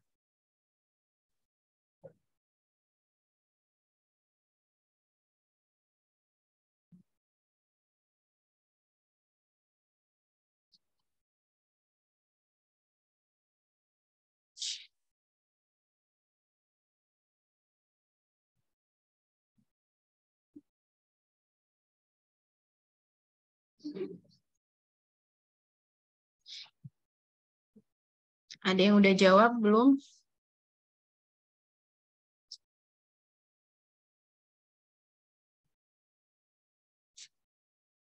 Belum ada yang jawab?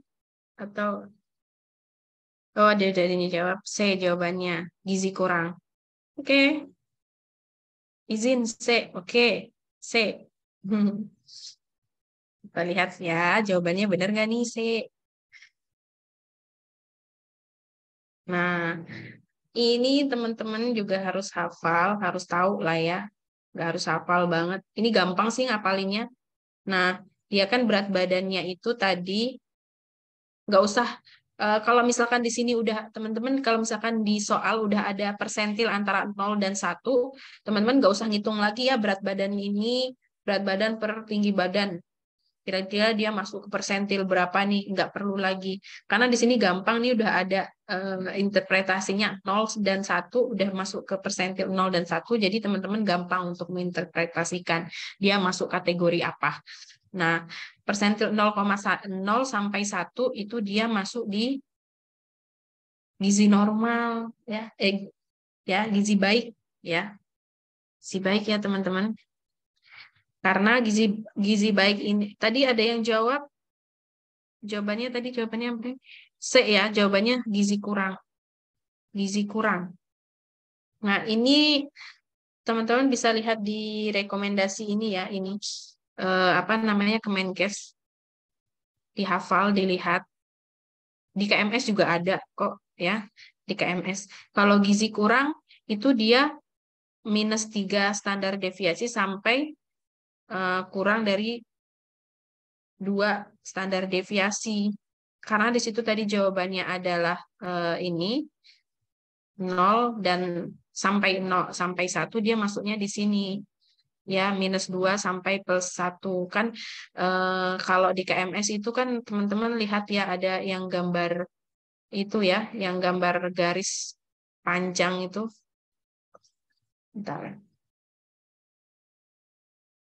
Nah, yang ada kalau di itu tuh kayak gini set. Nah, yang untuk melihat BB per TB itu. Nah, di sini kan 0, ini -1, ini -2. Nah, ini 1, kemudian ini 2 gitu ya. Kalau tadi kalau yang disoalkan dia di antara 0 sampai -1 di sini.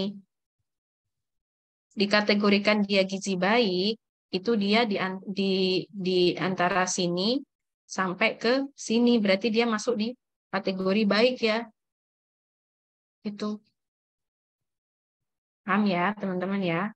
Kalau misalkan dia misalkan kurang itu dia kalau dia di -2 ke bawah. Itu. Ada yang masih bingung?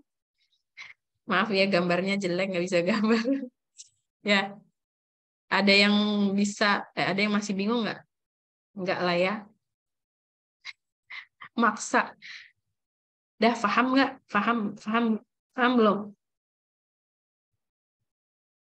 Karena tadi di soal udah jelas kok. Udah jelas ada persentil 0 sampai -1. Jadi di sini ya 0 sampai -1. Berarti dia kan di antara sini ke sini. Ini masuk gizi baik. Ini baik. Harus dihafal ini mah, Bu. Ya, betul ya, harus dihafal ya. Enggak sih sebenarnya. Iya, ya, boleh ya dihafal juga. Tapi maksudnya tuh nggak yang susah banget ngapalinnya, gampang gitu kan. Pokoknya gizi buruk itu kurang dari -3, gizi kurang itu 3 sampai kurang dari -2, gitu. Gampang lah itu, pinter kok teman-teman udah hebat ya. Gitu. Jadi jawabannya adalah, yang paling tepat adalah jawabannya A. Dia gizi baik. Tuh. Nah, ini imunisasi ya. Ini gampang nih pertanyaan. Gampang, pasti semua pasti udah kejawab. Bisa Bu, dijelaskan satu kali lagi, Bu. Oke, boleh. Jelasin satu kali lagi. Nih, teman-teman, tadi di soal, kalau misalkan teman-teman soalnya ini udah jelas kayak gini, soalnya jelas ya, ada 0 dan sampai -1 ya ini, di antara 0 sampai ke 1. Berarti teman-teman nggak usah ngitung lagi nih, nggak usah apa namanya ngitung BB per PB-nya, itu dia masuk di persentil berapa gitu kan, nggak usah. Jadi dia teman-teman harus langsung fokus ke sini. Nah, ini interpretasinya. Kalau di KMS ya, teman-teman bisa ingat, teman-teman mungkin ingat, tahu ya, yang itu yang untuk menentukan tinggi badan. Di sini kan tinggi badan, di sini berat badan gitu. Nah dia itu ternyata setelah digaris di sini dia masuk di kategori di antara 0. Ini kan kalau itu kan ada gini ya. Aduh, ntar saya kasih gambarnya aja deh. Tadi maaf lupa nih nggak kasih gambar.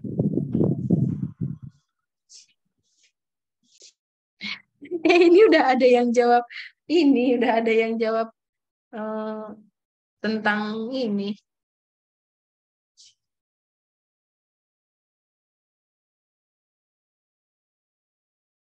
Bentar ya.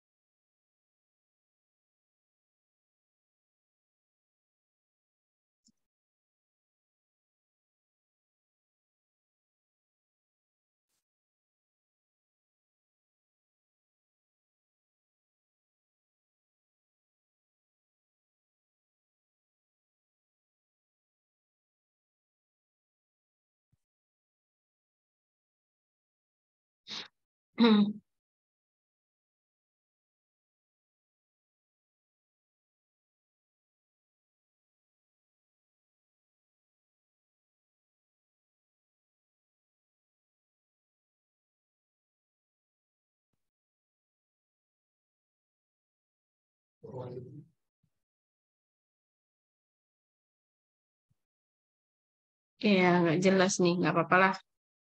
Temen nggak apa-apa lah ya. Ini apa namanya contoh aja nih, teman-teman. Aduh, nggak jelas nih gambarnya. Nah, teman-teman tahu lah ya di apa namanya di KMS itu ada gambar kayak gini ya untuk menentukan dia itu dimasuk di kategori apa. Nah, biasanya kan ini misalkan ini panjang badan, ini berat badan. Ada pokoknya nanti teman-teman bisa lihat. Nah, ini tuh kalau di itu tuh dia di sini ada 0, jadi -1, -2. Nah, di sini 1, ini 2, ini 3 gitu ya. Pokoknya adalah situ ya. Ini -3. Nah, dikategorikan dia nah setelah digaris sini dia ternyata masuk di antara tadi kalau di soal itu -1 0 sampai -1, sedangkan di interpretasi yang teman-teman harus hafal dikatakan gizi baik itu kalau misalkan dia di antara -2 sampai 1.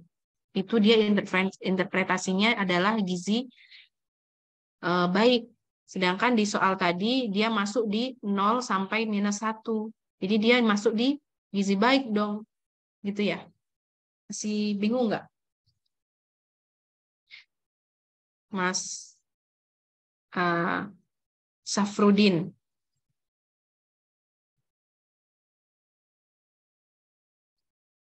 Mas Safrudin masih bingung nggak? Intinya kita harus hafal ini juga ya. Interpretasinya. Hafal nggak nih? Mas paham nggak Mas Safrudin?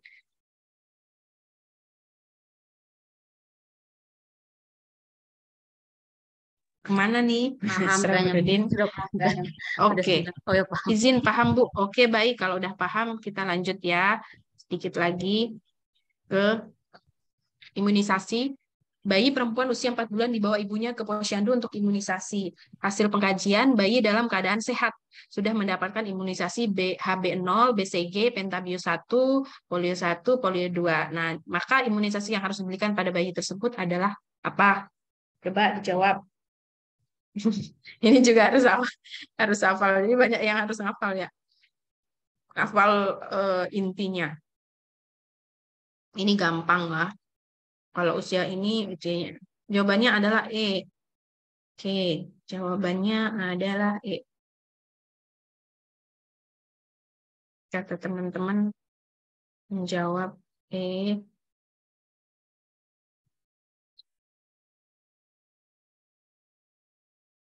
D, ada yang jawab D, ada yang jawab E. Ada yang jawab A.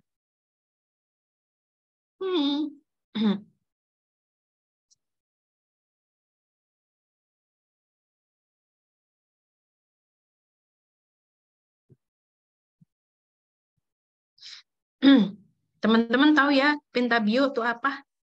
Jadi pentabio itu gabungan antara DPT, HB, dan HIB ya. Pentabio. Itu juga soal kecohan. Tuh. Ya, oke jawabannya. Dan D bisa juga bersamaan IPV dan DPT. Oke. Jawabannya apa nih? Tadi dia usianya 4 bulan. Usianya 4 bulan ya, teman-teman.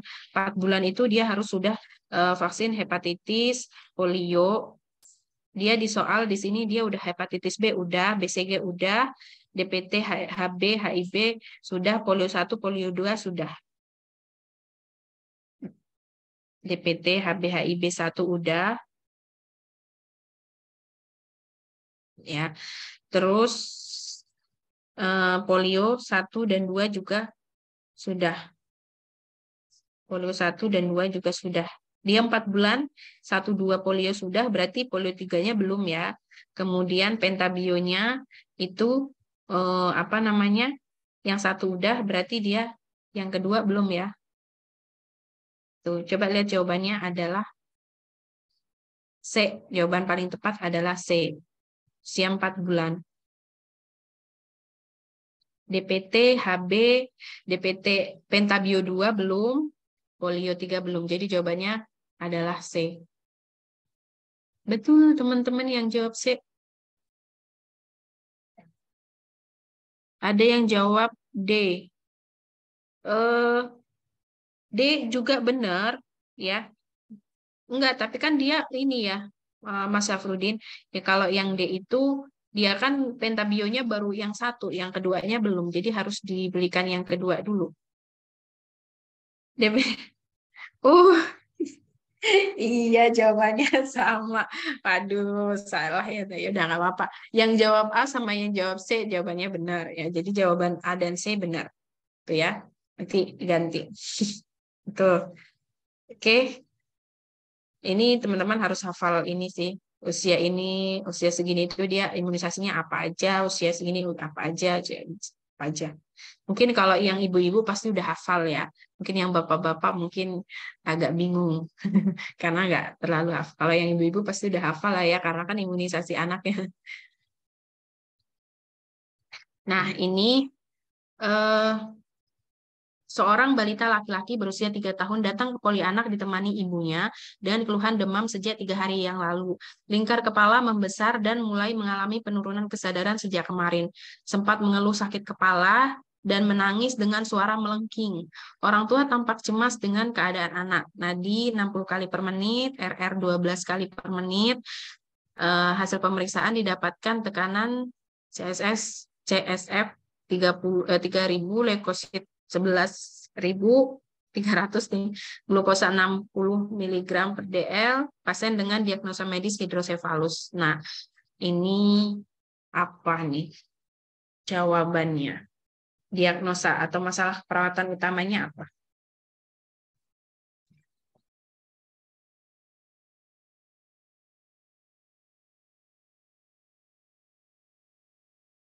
Yuk, coba teman-teman dijawab.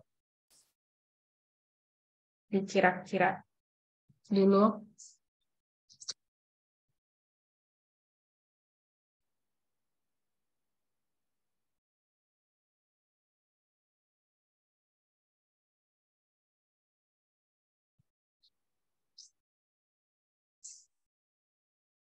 Ada yang udah jawab?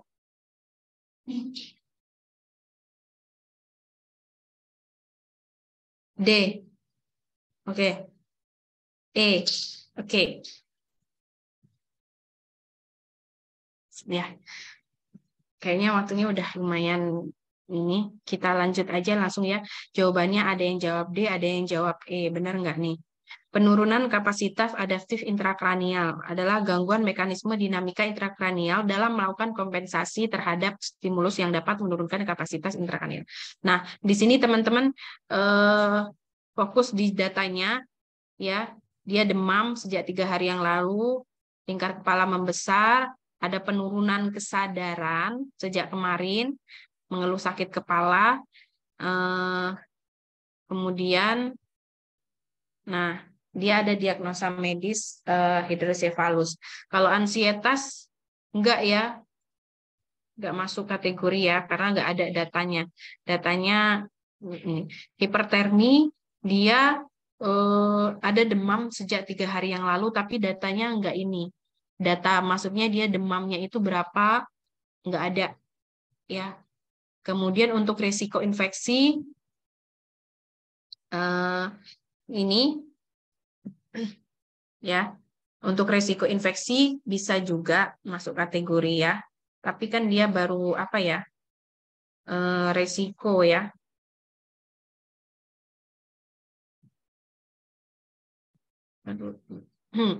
Ya, resiko. Terus risiko ketidakefektifan perfusi cerebral. Nah, ini ada data yang lebih jelas nih, ada penurunan kesadaran, berarti kan udah bukan resiko lagi ya. Ini juga nggak masuk. Nah, penurunan kapasitas adaptif intrakranial yang benar adalah jawabannya D. Kenapa? Coba nanti kita bahas lebih dalam lagi. Nah, penurunan kapasitas adaptif intrakranial, ini gangguan mekanisme dinamika kranial, melakukan kompensasi terhadap stimulus yang dapat menurunkan kapasitas intrakranial. Data mayornya, dia ada sakit kepala, kemudian untuk data objektifnya, tekanan darahnya meningkat ya, terus dia ada bradikardi, ya, tekanan darahnya ini nggak ada kalau di sini ya. Pola nafas irregular, tingkat kesadaran menurun. Nah, ini kan kalau yang ini saya tampilkannya yang ada di STKI ya. Jadi maksudnya ini yang harusnya ada itu untuk mengangkat diagnosa penurunan kapasitas adaptif intrakranial tuh ini loh gitu. Nah, ada nggak sih masuk di soal itu? Nah, di soal itu ada tingkat kesadaran menurun ya. Jadi dia masuklah di sini data objektif dan dia masuk di data mayor. Nah, ini ya tadi jawabannya ansietas hanya ada satu data ya. Jadi nggak masuk kategori datanya juga minor, hipertermi tadi ya jelas ya, sudah suhunya ada memang kenaikan suhu, dia bilang demam, tapi kan nggak ada suhunya berapa di situ. Resiko infeksi juga datanya minor ya, walaupun memang di situ ada hasil data.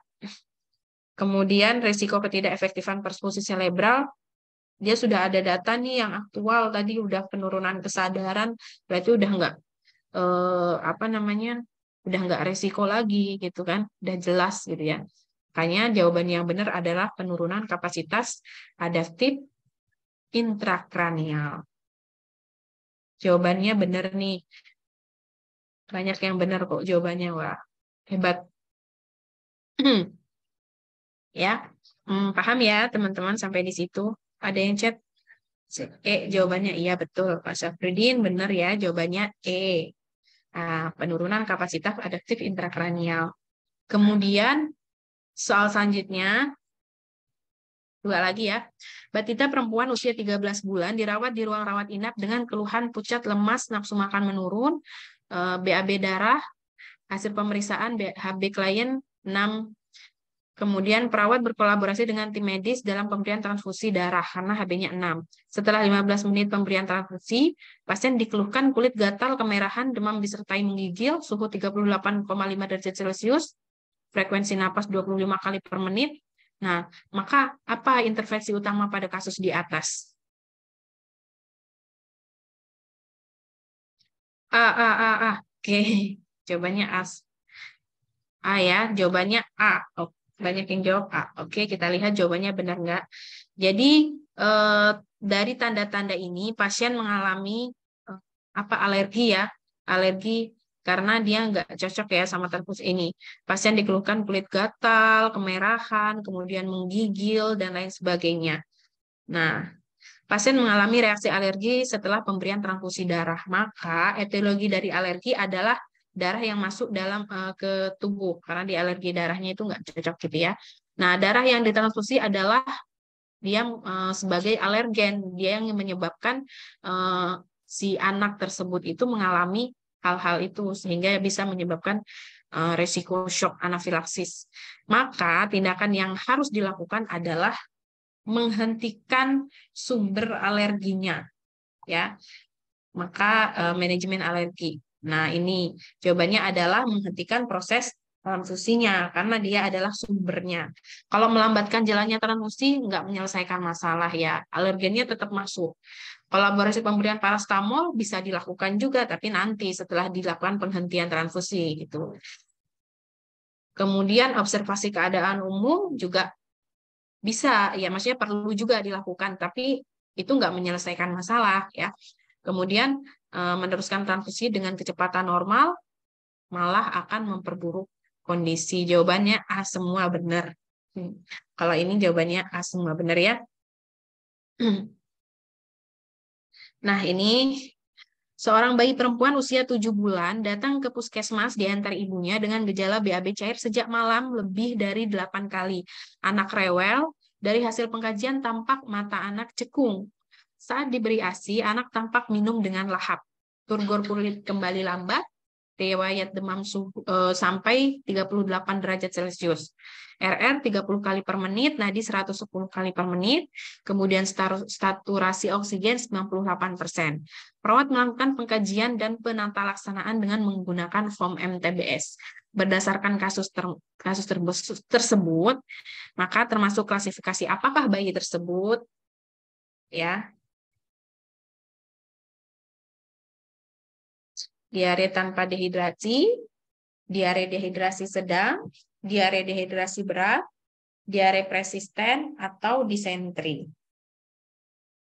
Ada yang menjawab C, ada yang menjawab B. B, C.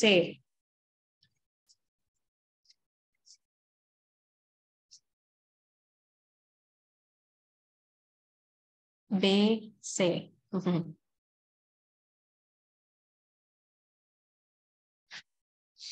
Oke, kita lihat ya. Ada yang menjawab B, ada yang C. Diare dehidrasi sedang dan dehidrasi berat.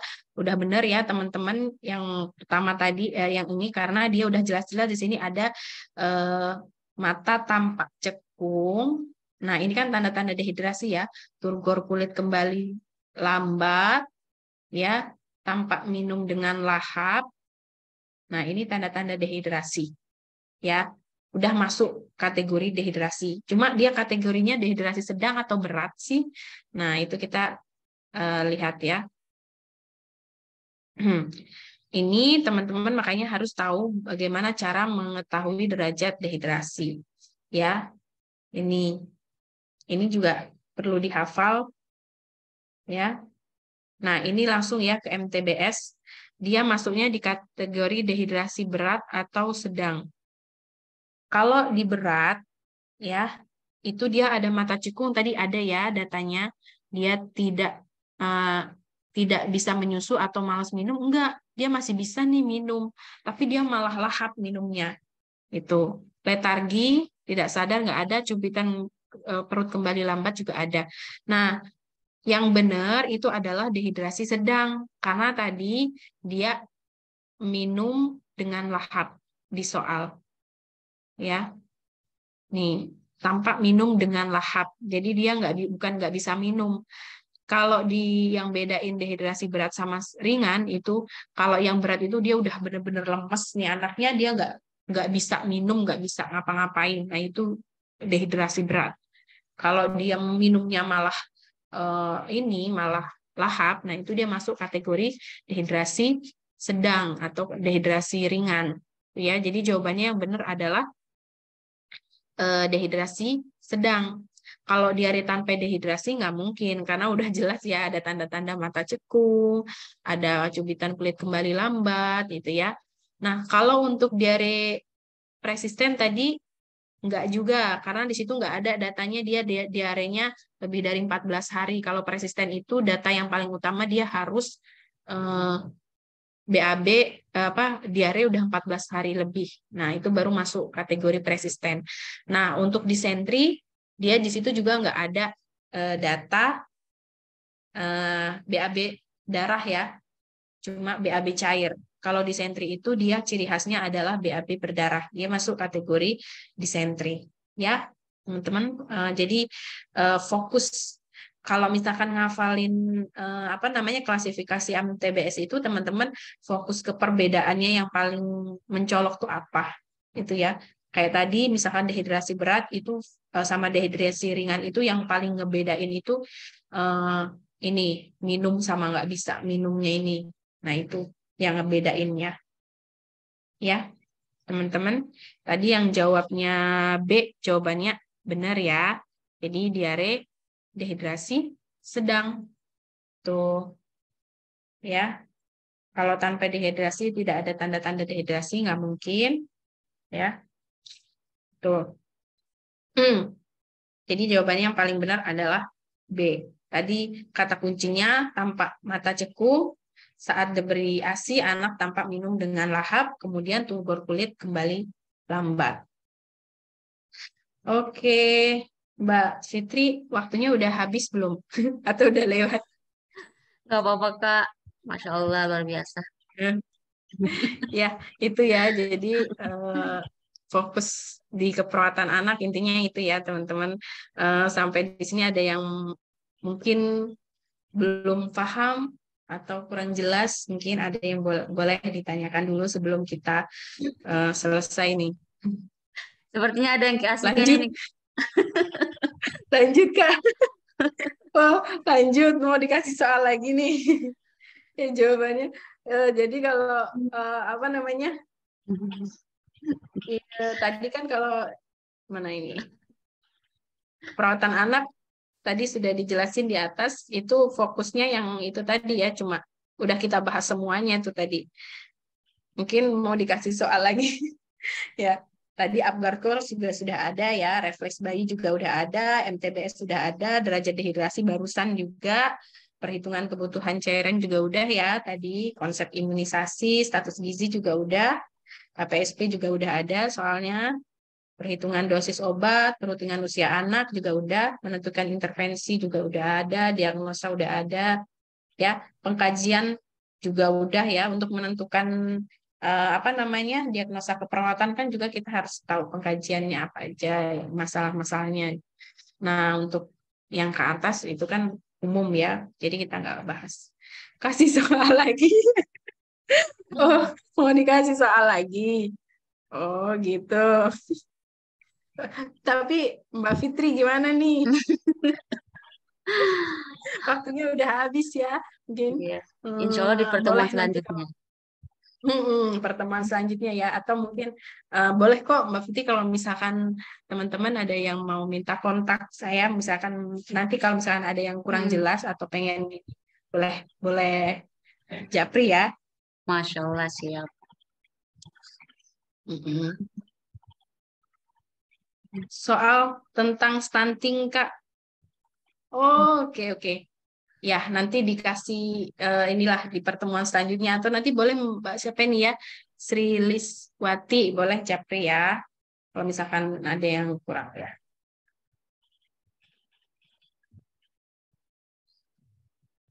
Ya, kalau misalkan nggak ada yang mau ditanyakan, kasih kontak ya. Kasih FR. FR itu apa? Bahasa Sulawesi, Kasih Kak. FR. Apa? Bahasa Sulawesi kontaknya. Oh, bahasa Sulawesi. Mohon maaf, kurang paham ya, teman-teman. Ya, jadi bahasa bahasa Sulawesi ya. Ya. Kontaknya nanti boleh ya tanya kalau jadi kalau enggak tulis boleh sekarang ya 0821 7573 7035 boleh di Japri ya, nanti kalau misalkan saya bisa jawab nanti dijawab, kalau misalkan nggak bisa ya berarti jadi PR bareng-bareng ya. Gitu, sama-sama. Saya malah seneng nih kalau misalkan banyak yang nanya-nanya itu, jadi kalau misalkan saya bisa nggak bisa jawaban, artinya mau nggak mau nih saya harus cari ya, harus belajar gitu kan, jadi nambah lagi nih ilmunya gitu. Jadi seneng kalau misalkan ada yang nanya-nanya yang kritis-kritis tuh seneng. Udah dicatat ya tadi 0821 7573 7035. Oke, mungkin udah malam nih yang di Sulawesi. 082175737035 nih udah ditulis di chat ya.